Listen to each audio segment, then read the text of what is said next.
Hi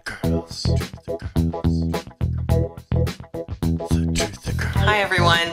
Well, check out what's happening in the UK as far as the Big Brother system goes. National Virtual ID card scheme set for launch. Is there anything that could possibly go wrong? Well, I could think of a few things. So what they've done is they've created, as they say here, or they're working on creating a controversial national identity scheme which will allow people to use their mobile phones and social media profiles as official identification documents for accessing public services.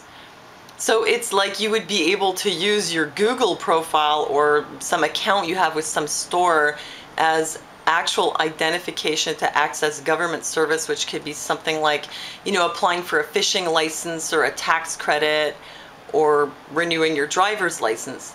And well, what could go wrong? Well, besides the fact that this is, you know, very Big Brother-ish, although they don't want you to think that, they deny it. They say, we've scrapped the plan to issue a national ID card. We're not going to do it. It's going to save the taxpayers, what, $10 billion or something? Or was it $1 billion? Anyway, a lot of money.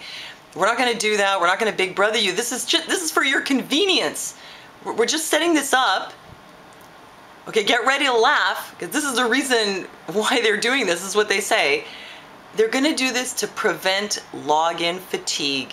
Man, you know, like all these passwords and everything, it really sucks. It can really wear you out. This is terrible. I don't know how this happened. I remembered my password yesterday. Now I can't remember it. I have too many passwords. Well, we can't have that. I mean, this is obviously justifiable. It's going to cost a fortune, but anything to prevent login fatigue. But what could go wrong? I think a lot of things could go wrong because having had a recent experience with hacking, I can tell you that you don't know what kind of stuff people who want to do identity theft are capable of until they've done it. I mean, they've got so much technology, and I just think that the more you make things electronic, actually the less safe you are. You go to access a government service, not in a store maybe, but even online with your Facebook profile. And what if somebody's hacked your Facebook? Anyway, I find this very disturbing, and I don't believe for a minute that they're doing this for your convenience. And especially not when you look at the bigger picture. Bridging India's identity divide with a number, and why India's identity scheme is groundbreaking. Basically what they've done is they've implemented a universal biometric ID system. So every single person in India, including like the poorest homeless people, will be identified with biometrics, and it's supposed to be to prevent fraud, but I think it's just another stone, another stepping stone on the road to e-government. The UN actually has this program called the E-Government Readiness Program, and they do these surveys from time to time, like this one, E-Government Survey 2012, E-Government for the People.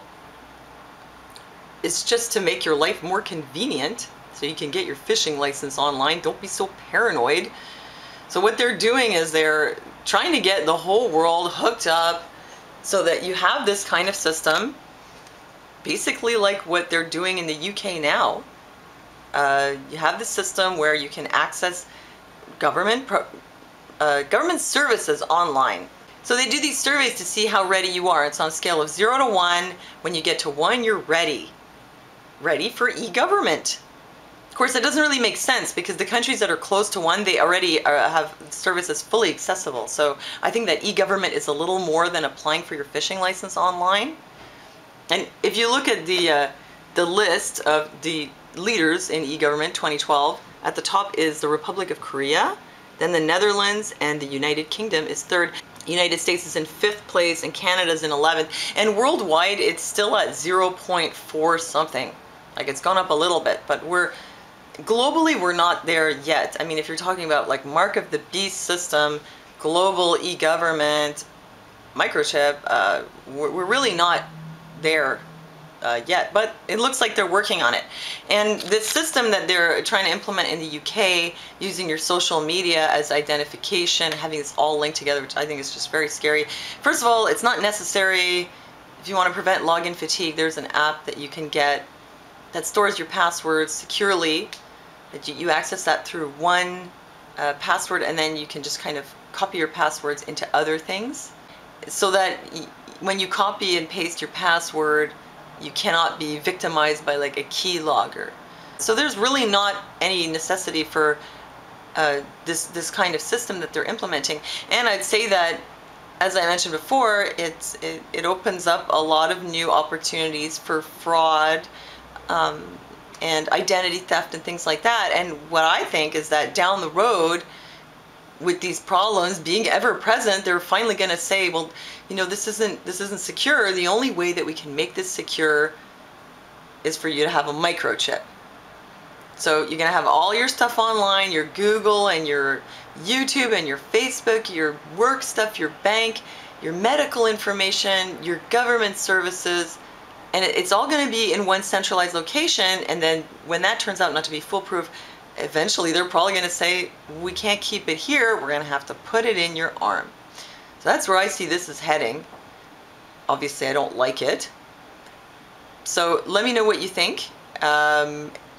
And thanks for listening to me, and I'll see you next time.